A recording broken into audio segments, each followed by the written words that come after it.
ಜನಶ್ರೀ ನ್ಯೂಸ್ಗೆ ಸ್ವಾಗತ. ನಾನು ನಿತಿನ್ ಮಂಜುನಾಥ್. ಗೃಹ ಸಚಿವರ ತವರಲ್ಲೇ ಕಾರ್ಮಿಕ ಜೀವಕ್ಕೆ ಬೆಲೆ ಇಲ್ಲವೇ ಅನ್ನುವಂತಹ ಪ್ರಶ್ನೆ ಎದ್ದಿದೆ. ತುಮಕೂರು ಜಿಲ್ಲೆಯ ಚಿಕ್ಕನಾಯಕನಹಳ್ಳಿ ತಾಲೂಕಿನ ಅಗಸರಹಳ್ಳಿ ಗ್ರಾಮದಲ್ಲಿ ಕೂಲಿ ಕೆಲಸಕ್ಕೆ ಹೋದ ಕಾರ್ಮಿಕನು ವಿದ್ಯುತ್ ಶಾಕ್ ತಗುಲಿ ಸಾವನ್ನಪ್ಪಿರುವಂತಹ ದುರ್ಘಟನೆ ಬೆಳಕಿಗೆ ಬಂದಿದೆ. ಕುಟುಂಬವು ಈಗ ನ್ಯಾಯಕ್ಕಾಗಿ ಅಲೆದಾಡ್ತಾ ಇದೆ. ನಮ್ದು ಎಕ್ಸ್ಪೆಕ್ಟೇಷನ್ ಏನು ಇರಲಿಲ್ಲ ಸರ್. ನಮ್ದು ಏನು ಇರಲಿಲ್ಲ ಸರ್. ಎಕ್ಸ್ಪೆಕ್ಟೇಷನ್ ಆ ಜೀವನ ಒಂದೇ ಒಂದು ಉಳಿಸ್ಕೊಡ್ಬೇಕು ಅಂತ ಅಷ್ಟೇ ಇದ್ದಿದ್ದು ಸರ್. ಎಷ್ಟು ಚೆನ್ನಾಗಿದ್ರು ಗೊತ್ತಾ ಸರ್ ಅವರು. ನಮಗೆ ₹1 ಬೇಡ, ಬೇರೆ ಪೇ ಮಾಡಿರಂತ ನಾವು ಕೇಳಿದ್ರೆ ಸತ್ಯ.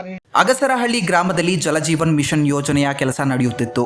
PWD ಗುತ್ತಿಗೆದಾರ ಚಂದ್ರಕಾಂತ್ ನೇತೃತ್ವದಲ್ಲಿ ಕಾಮಗಾರಿ ನಡೆಸಲಾಗ್ತಾ ಇದ್ದು, ಸ್ಥಳೀಯ ನಿವಾಸಿ ಗುರು ಸಿದ್ದಯ್ಯ ಅವರನ್ನ ಕೂಲಿ ಕೆಲಸಕ್ಕೆ ಕರೆದುಕೊಂಡು ಹೋಗಲಾಗಿತ್ತು. ಕಾರ್ಯನಿರ್ವಹಿಸುತ್ತಿದ್ದ ಸಂದರ್ಭದಲ್ಲಿ ವಿದ್ಯುತ್ ತಂತಿ ಸಂಪರ್ಕವಾಗಿ ಗುರು ಸಿದ್ದಯ್ಯ ಅವರಿಗೆ ಭಾರಿ ಶಾಕ್ ತಗುಲಿತು. ನಾನು ಚರಂಡಿಯಲ್ಲಿ ಕೆಲಸ ಮಾಡ್ತಾಯಿದ್ದು.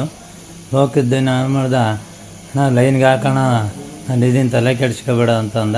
ಇಲ್ಲ ಕಣಪ್ಪ, ನನಗೆ ಗಾಬರಿ ಆಗುತ್ತೆ, ನನಗೆ ಕರೆಂಟಿನ ಸುದ್ದಿ ಯಾವತ್ತೂ ಹೋಗಿಲ್ಲ ಅಂತ ಅಂದ.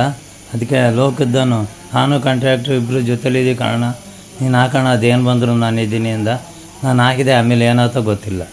ಅಪಘಾತದ ಬಳಿಕ ಗಾಯಗೊಂಡವರನ್ನು ಬೆಂಗಳೂರು ಕಣ್ವ ಹಾಸ್ಪಿಟಲ್ಗೆ ದಾಖಲಿಸಿ ಚಿಕಿತ್ಸೆ ನೀಡಲಾಗ್ತಾ ಇತ್ತು.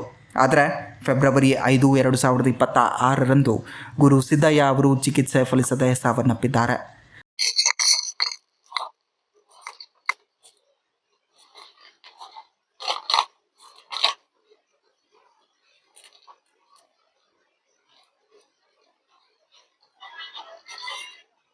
ಘಟನೆಯಿಂದ ಅವರ ಕುಟುಂಬ ಸಂಕಷ್ಟಕ್ಕೆ ಸಿಲುಕಿದ್ದು, ಬಡದಲಿತ ಕುಟುಂಬ ಈಗ ಬೀದಿಗೆ ಬಂದಂತಾಗಿದೆ.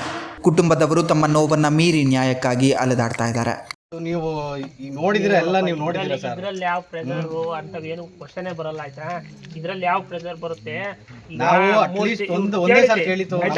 ಈ ಘಟನೆಯ ಹಿನ್ನೆಲೆ ಚಿಕ್ಕನಾಯಕನಹಳ್ಳಿ ಪೊಲೀಸ್ ಠಾಣೆಯಲ್ಲಿ ದೂರು ದಾಖಲಾಗಿದ್ದು, ಕುಟುಂಬವು ಗುತ್ತಿಗೆದಾರರ ನಿರ್ಲಕ್ಷ್ಯವೇ ಘಟನೆಗೆ ಕಾರಣ ಎಂದು ಆರೋಪಿಸುತ್ತಿದ್ದಾರೆ. ಸ್ಥಳೀಯ ಸಂಬಂಧಿತ ಅಧಿಕಾರಿಗಳು ಮತ್ತು ಗುತ್ತಿಗೆದಾರರ ವಿರುದ್ಧ ಕಠಿಣ ಕ್ರಮ ಕೈಗೊಳ್ಳಬೇಕು ಎಂದು ಆಗ್ರಹಿಸುತ್ತಿದ್ದಾರೆ.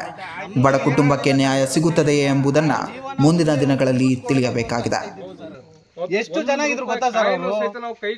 ನಮಗೆ ₹1 ಬೇಡ, ಬೇರೆ ಪೇ ಮಾಡಿರಂತ ನಾವು ಕೇಳಿದ್ರೆ ಸತ್ಯ. ಇಷ್ಟು ದಿನ ಜೀರೋದಲ್ಲೇ ಸರ್. ಇದೇ ರೀತಿಯ ನಿರಂತರ ಅಪ್ಡೇಟ್ಗಳಿಗಾಗಿ ನೋಡ್ತಾ ಇರಿ ಜನಶ್ರೀ ನ್ಯೂಸ್.